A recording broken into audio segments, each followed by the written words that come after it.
B.R. Ambedkar और महात्मा गांधी के मध्य सन 1932 में हस्ताक्षरित पूना समझौते में प्रावधान था ऑप्शन ए भारत के लिए डोमिनियन स्थिति बनाए जाने का, ऑप्शन बी मुसलमान। Correct answer. Explanation. Poona pact अथवा पूना समझौता भीमराव अम्बेडकर एवं महात्मा गांधी के मध्य पुणे की यरवदा सेंट्रल जेल में 24 सितंबर 1932 को हुआ था। अंग्रेज सरकार ने इस समझौते को सांप्रदायिक अधिनियम या कम्युनल अवार्ड में संशोधन के रूप में अनुमति प्रदान की। समझौते में दलित वर्ग के लिए पृथक निर्वाचक मंडल को त्याग दिया गया, लेकिन दलित वर्ग के लिए आरक्षित सीटों की संख्या प्रांतीय विधानमंडलों में 71 से बढ़ाकर 147 और केंद्रीय विधायिका में कुल सीटों की 18% कर दी गईं। वो कौन सा अधिनियम था जिसने भारत में सत्ता ब्रिटिश ईस्ट इंडिया कंपनी से ब्रिटिश क्राउन में स्थानांतरित की थी? Option A Bharat. Correct answer. Explanation. अगस्त 1858 में ब्रिटिश संसद ने एक अधिनियम पारित किया जिसके तहत भारत का शासन ईस्ट इंडिया कंपनी से छीनकर क्राउन महारानी को दे दिया। इस समय विक्टोरिया ब्रिटेन की महारानी थी। इस एक्ट को भारत सरकार अधिनियम 1858 की संज्ञा दी गई। निम्नलिखित में से किस अधिनियम द्वारा भारत के गवर्नर जनरल को अध्यादेश जारी करने की शक्ति प्रदान की गई? Correct answer. एक्सप्लेनेशन। भारतीय परिषद अधिनियम 1861 भारत के संवैधानिक इतिहास की एक युगांतकारी तथा महत्वपूर्ण घटना है। यह मुख्य रूप से दो कारणों से विशेष है। एक तो ये कि इसने गवर्नर जनरल को अपनी विस्तारित परिषद में भारतीय जनता के प्रतिनिधियों को नामजद करके उन्हें विधायी कार्य से संबद्ध करने का अधिकार प्रदान दिया, तथा दूसरा ये कि इसने गवर्नर जनरल की परिषद की विधायी शक्तियों का विकेंद्रीकरण कर दिया, जिससे बम्बई और मद्रास की सरकारों को भी विधायी शक्ति प्रदान की गई। ये सिद्धांत कि स्वतंत्र भारत के लिए नए संविधान को तैयार करना मुख्यतः, यद्यपि अकेले नहीं, खुद स्वयं भारतीयों की जिम्मेवारी होनी चाहिए, पहली बार निम्नलिखित में से किस एक में स्वीकार किया गया था? Option A. Correct answer. Explanation. सही उत्तर अगस्त वायसराय लिनलिथगो का प्रस्ताव है। ये सिद्धांत कि स्वतंत्र भारत के लिए एक नए संविधान का निर्माण मुख्य रूप से होना चाहिए, हालांकि पूरी तरह से नहीं, भारतीयों की जिम्मेदारी होनी चाहिए, ये पहली बार वायसराय लिनलिथगो के प्रस्ताव में स्वीकार किया गया था। यह 8 अगस्त 1940 को बनाया गया था। इसने एक सलाहकार युद्ध परिषद की स्थापना के अलावा वायसराय की कार्यकारी परिषद के विस्तार की भी पेशकश की। हालांकि कांग्रेस पार्टी ने प्रस्ताव को अस्वीकार कर दिया क्योंकि इसने प्रभुत्व का दर्जा प्रदान किया।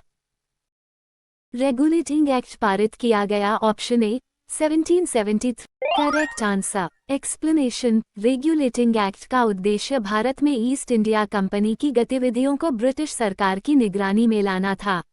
इसके अतिरिक्त कंपनी की संचालन समिति में आमूल-चूल परिवर्तन करना तथा कंपनी के राजनीतिक अस्तित्व को स्वीकार कर उसके व्यापारिक ढांचे को राजनीतिक कार्यों के संचालन योग्य बनाना भी इसका उद्देश्य था।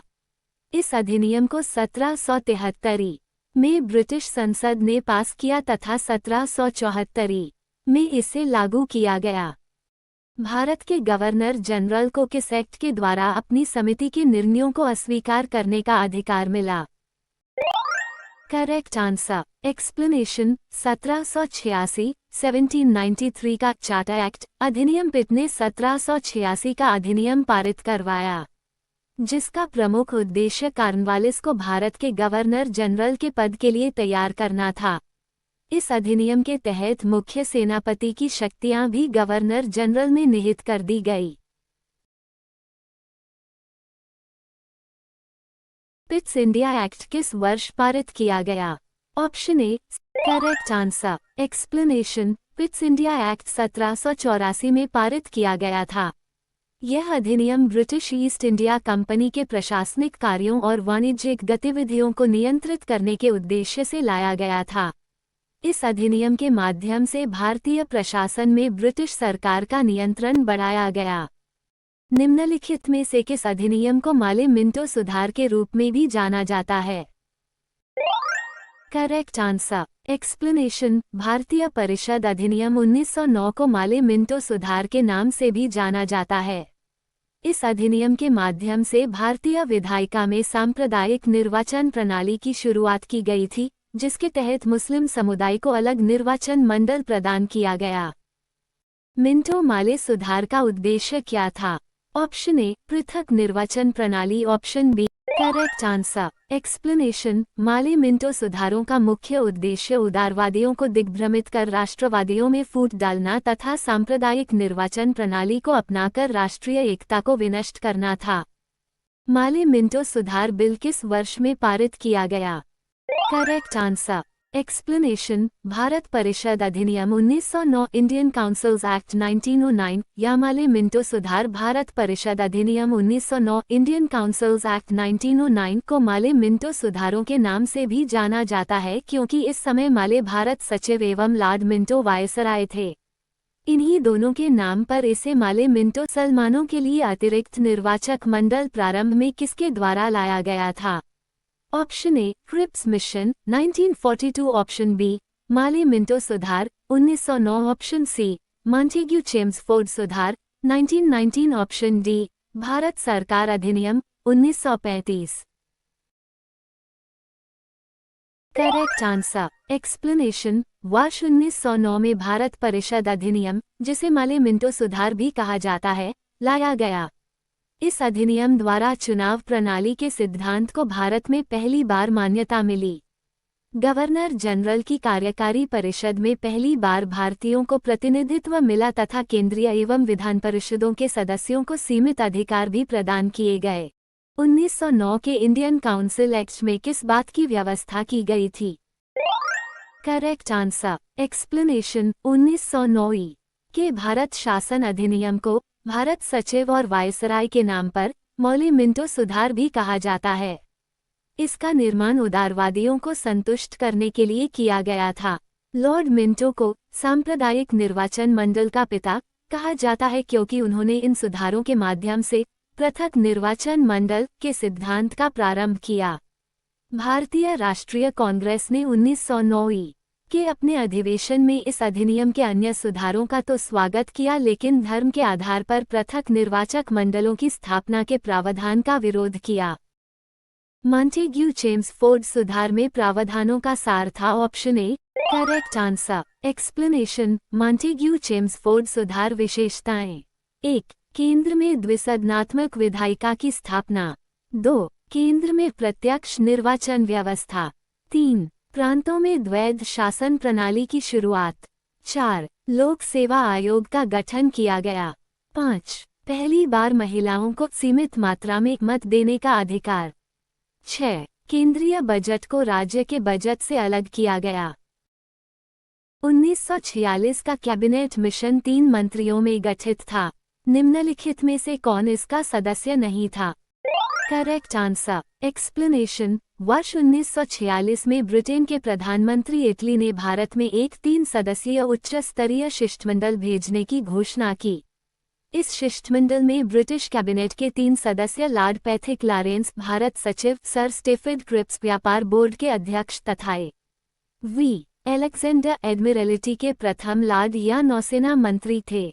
इस मिशन को विशिष्ट अधिकार दिए गए थे तथा इसका कार्य भारत को शांतिपूर्ण सत्ता हस्तांतरण के लिए उपायों एवं संभावनाओं को तलाशना था। कैबिनेट मिशन योजना के विषय में कौन सा सही नहीं है? Correct answer. Explanation, cabinet mission 1946 का उद्देश्य: 1. संविधान सभा का गठन करना, यह मुख्य उद्देश्य था। 2. भारत का विभाजन, ये गौण उद्देश्य। 3. संविधान सभा के सदस्यों का निर्वाचन जनता के द्वारा अप्रत्यक्ष रूप से होगा। 4. संविधान सभा का एक सदस्य 10 लाख जनसंख्या पर चुना जाएगा। 5. संविधान सभा में कुल 389 सदस्य होंगे, इनमें से 296 सदस्य निर्वाचित होंगे और 93 में सदस्य मनोनीत होंगे, जिसमें 14 सदस्य राजस्थान से सम्मिलित थे। भारत का संविधान लागू होने तक स्वतंत्रता के पश्चात इसका शासन किसके अंतर्गत चलाया गया? Correct answer. एक्सप्लेनेशन, जब विदेशी संसद द्वारा बनाया गया कानून को देश में लागू किया जाता है तो उसे ही अधिराज था औपनिवेशिक राज्य कहते हैं। 15 अगस्त 1947 से 26 जनवरी 1950 तक भारत अधिराज रहा। इस समय भारत सरकार अधिनियम 1935 के आधार पर भारत का शासन चलता रहता है।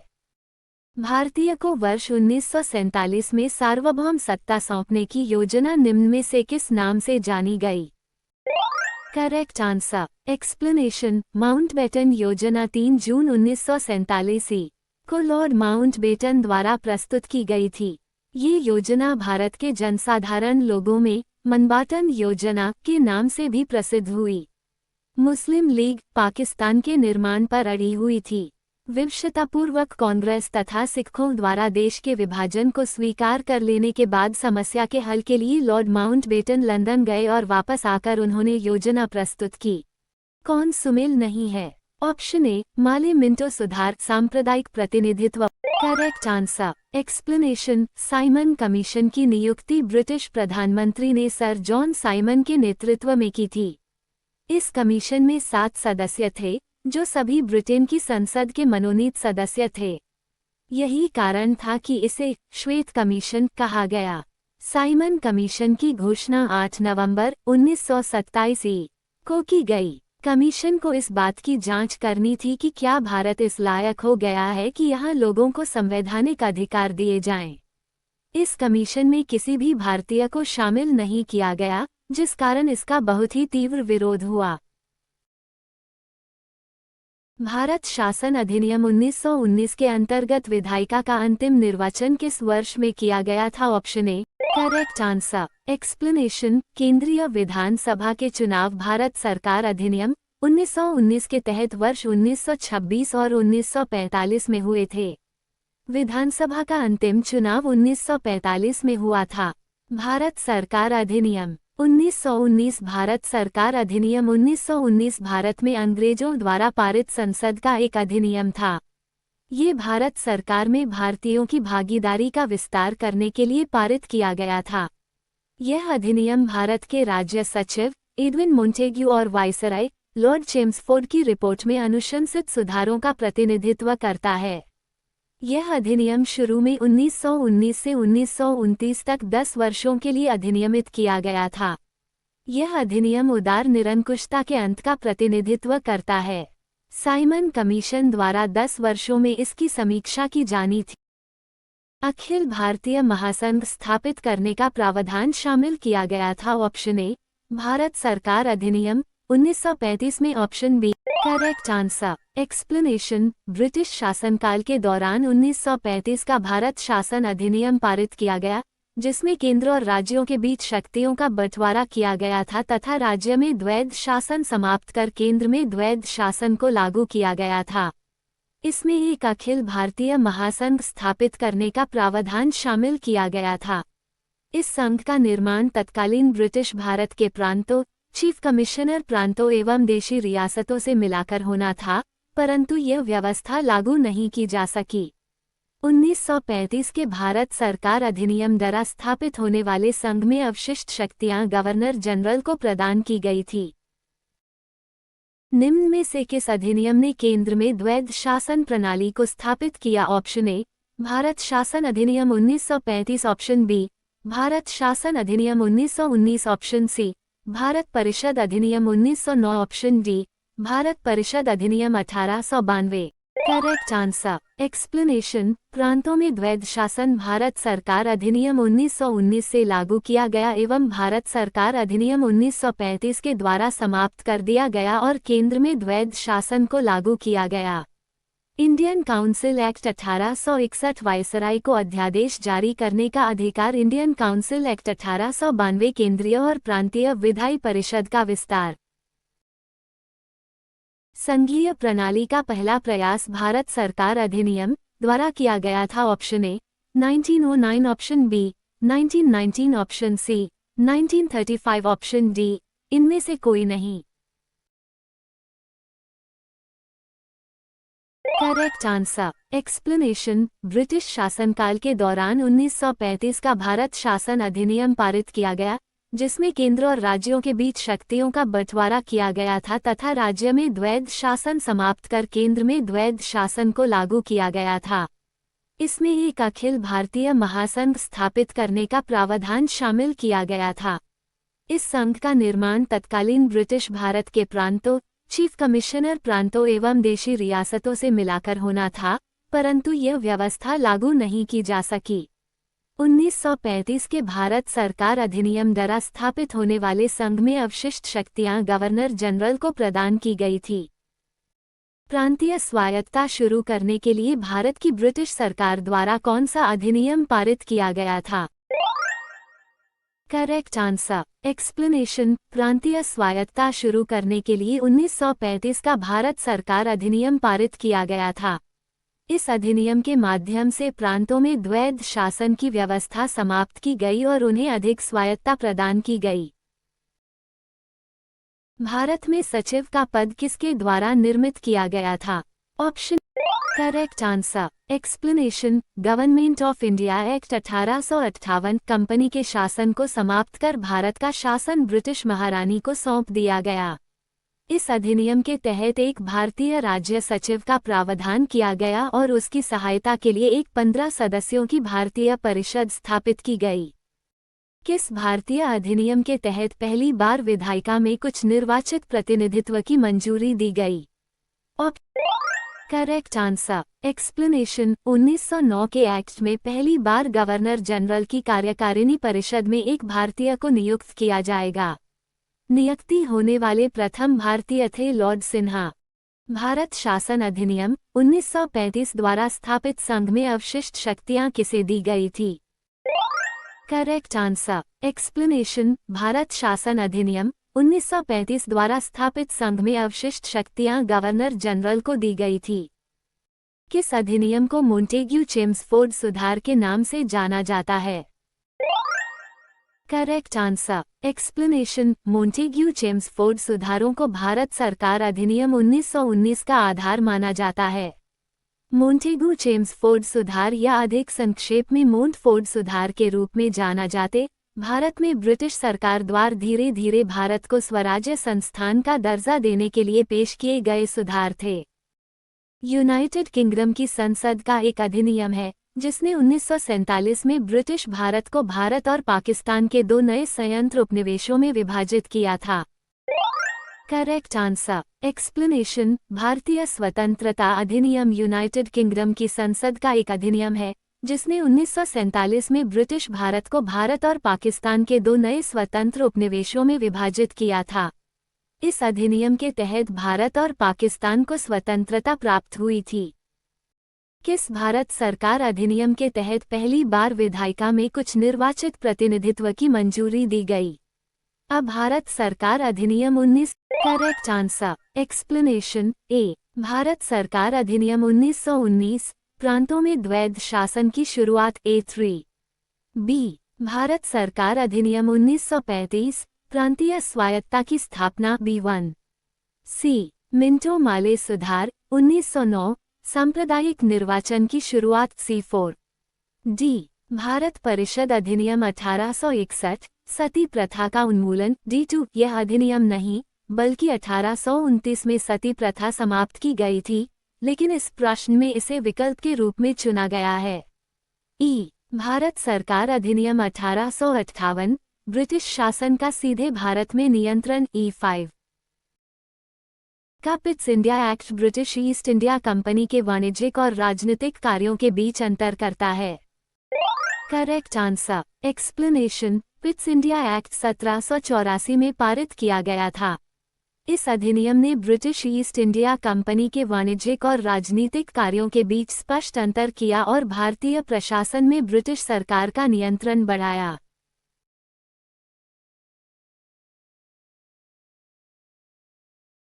संविधान सभा के उद्घाटन अधिवेशन की अध्यक्षता किसने की थी?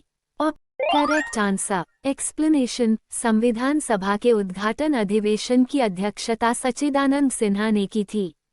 सच्चिदानंद सिन्हा, जो एक वरिष्ठ अधिवक्ता और राजनीतिज्ञ थे, ने 9 दिसंबर 1946 को संविधान सभा के पहले सत्र की अध्यक्षता की। सच्चिदानंद सिन्हा संविधान सभा के पहले अध्यक्ष बने और उन्होंने सभा के प्रारंभिक सत्र में नेतृत्व किया। बाद में डॉक्टर राजेंद्र प्रसाद को संविधान सभा का अध्यक्ष नियुक्त किया गया। जवाहरलाल नेहरू, B.R. अम्बेडकर और C. राजगोपालाचारी प्रमुख नेता थे, लेकिन उद्घाटन सत्र की अध्यक्षता सच्चिदानंद सिन्हा ने की। संविधान सभा का पहला सत्र हुआ था ऑप्शन ए 16 अगस्त 1947। Correct answer. एक्सप्लेनेशन। संविधान सभा की प्रथम बैठक की अध्यक्षता डॉक्टर सच्चिदानंद सिन्हा ने किया था। संविधान सभा की पहली बैठक 9 दिसंबर 1946 को हुई।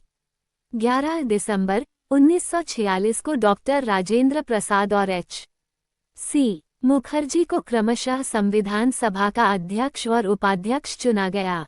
Sir BN. राव को सभा का संवैधानिक सलाहकार नियुक्त किया गया। संविधान सभा की पहली बैठक में केवल 211 सदस्यों ने भाग लिया। संविधान सभा के अस्थायी अध्यक्ष कौन थे? Option A B R. Ambedkar. Correct answer. Explanation. संविधान सभा के स्थायी अध्यक्ष कौन थे? Option A B N. Rao. Correct answer. Explanation. संविधान डॉक्टर राजेंद्र प्रसाद को संविधान सभा का सभापति चुना गया। ऑप्शन ए सितंबर 1906। Correct answer. एक्सप्लेनेशन। 11 दिसंबर 1946 को डॉक्टर राजेंद्र प्रसाद को संविधान सभा का स्थायी अध्यक्ष चुना गया था। डॉक्टर राजेंद्र प्रसाद, जिन्होंने संविधान सभा की बैठक की अध्यक्षता की और भारतीय संविधान के निर्माण में महत्वपूर्ण भूमिका निभाई, ने इस पद पर कार्यभार संभाला। जवाहरलाल नेहरू। संविधान सभा के संवैधानिक सलाहकार कौन थे? ऑप्शन ए शरद Chandra Bose. Correct answer. Explanation. संविधान सभा के संवैधानिक सलाहकार वेनेगल नरसिंह राव थे। वेनेगल नरसिंह राव ने भारतीय संविधान के निर्माण में महत्वपूर्ण भूमिका निभाई और संविधान सभा को कानूनी और संवैधानिक सलाह प्रदान की। शरद चंद्र बोस, के.एम. मुंशी और रफ़ी अहमद किदवई भी महत्वपूर्ण राजनीतिक और कानूनी व्यक्तित्व थे, लेकिन संवैधानिक सलाहकार वेनेगल नरसिंह राव थे। संविधान सभा के चुने हुए स्थायी अध्यक्ष कौन थे? Correct answer. एक्सप्लेनेशन। संविधान सभा के चुने हुए स्थायी अध्यक्ष डॉक्टर राजेंद्र प्रसाद थे। निम्नलिखित में से कौन संविधान सभा का सदस्य नहीं था? Option A K M. Munshi. Option B N. Gopalaswami Ayyangar. Option C H H. Beg. Option correct answer. Explanation. H H. Beg संविधान सभा का सदस्य नहीं था। मिर्जा जी.एच. बेग आरिफ कश्मीरी भाषा के विख्यात साहित्यकार हैं। इनके द्वारा रचित एक कविता संग्रह लोली वेत्सर के लिए उन्हें सन 1985 में साहित्य अकादमी पुरस्कार से सम्मानित किया। संविधान के विभिन्न पहलुओं के अध्ययन हेतु संविधान सभा ने कितनी समितियां नियुक्त की थी? Correct answer. एक्सप्लेनेशन। संविधान के विभिन्न पहलुओं के अध्ययन हेतु संविधान सभा ने 13 समितियां नियुक्त की थी। 22 जनवरी 1947 को उद्देश्य प्रस्ताव की स्वीकृति के बाद संविधान सभा ने संविधान निर्माण हेतु अनेक समितियां नियुक्त की। इनमें प्रमुख थी वार्ता समिति, संघ संविधान समिति, प्रांतीय संविधान समिति, संघ शक्ति समिति, प्रारूप समिति। संविधान सभा के प्रारूप मसौदा समिति की नियुक्ति कब की गई? Correct answer. एक्सप्लेनेशन। संविधान सभा के प्रारूप मसौदा समिति की नियुक्ति 29 अगस्त 1947 को की गई थी। इस समिति की अध्यक्षता डॉक्टर बी.आर. अम्बेडकर ने की और इसका मुख्य कार्य भारतीय संविधान का मसौदा तैयार करना था। समिति ने संविधान के प्रारूप को तैयार किया, जो भारतीय संविधान का आधार बना।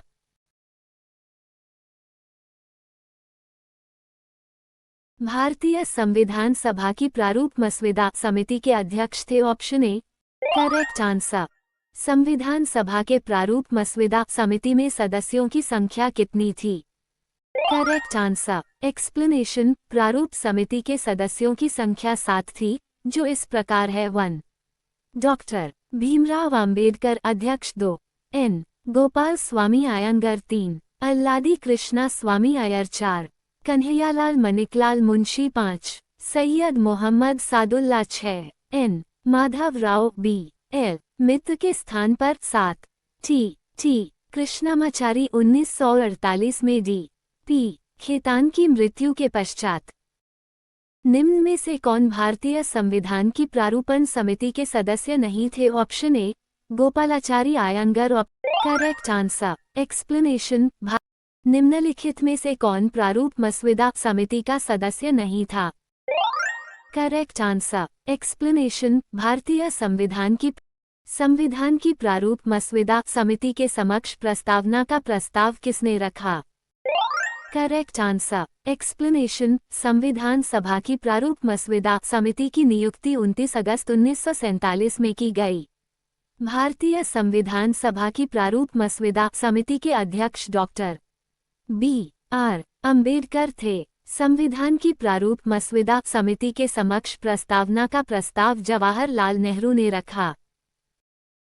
संविधान सभा में सभी निर्णय किस आधार पर लिए गए?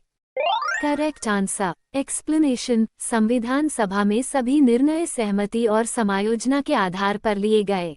संविधान सभा में उद्देश्य प्रस्ताव किसने प्रस्तुत किया? Option A correct answer explanation. Jawaharlal Nehru ने 13 दिसंबर 1946 को संविधान सभा में उद्देश्य प्रस्ताव, जिसे संविधान की आत्मा का आधार कहा जाता है, को प्रस्तुत किया। संविधान सभा द्वारा 22 जनवरी 1947 को इसे अपना लिया गया। भारतीय संविधान सभा की संघीय शक्ति समिति के अध्यक्ष कौन? Correct answer explanation. भारतीय संविधान सभा की संघीय शक्ति समिति के अध्यक्ष पं. जवाहरलाल नेहरू थे।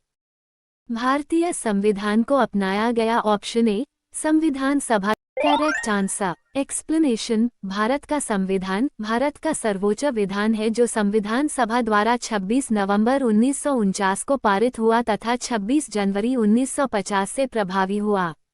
ये दिन 26 नवंबर भारत के संविधान दिवस के रूप में घोषित किया गया है, जबकि 26 जनवरी का दिन भारत में गणतंत्र दिवस के रूप में मनाया जाता है। भारत का संविधान विश्व के किसी भी गणतांत्रिक देश का सबसे लंबा लिखित संविधान है। भारत को एक संविधान देने का प्रस्ताव संविधान सभा द्वारा पारित किया गया था। Option correct answer explanation. 22 जनवरी 1947 को संविधान सभा द्वारा भारत को एक संविधान देने का उद्देश्य प्रस्ताव पारित किया गया। उद्देश्य प्रस्ताव को 13 दिसंबर 1946 को संविधान सभा में जवाहरलाल नेहरू द्वारा पेश किया गया था। आगे चलकर यही उद्देश्य प्रस्तावना का प्रारूप बना।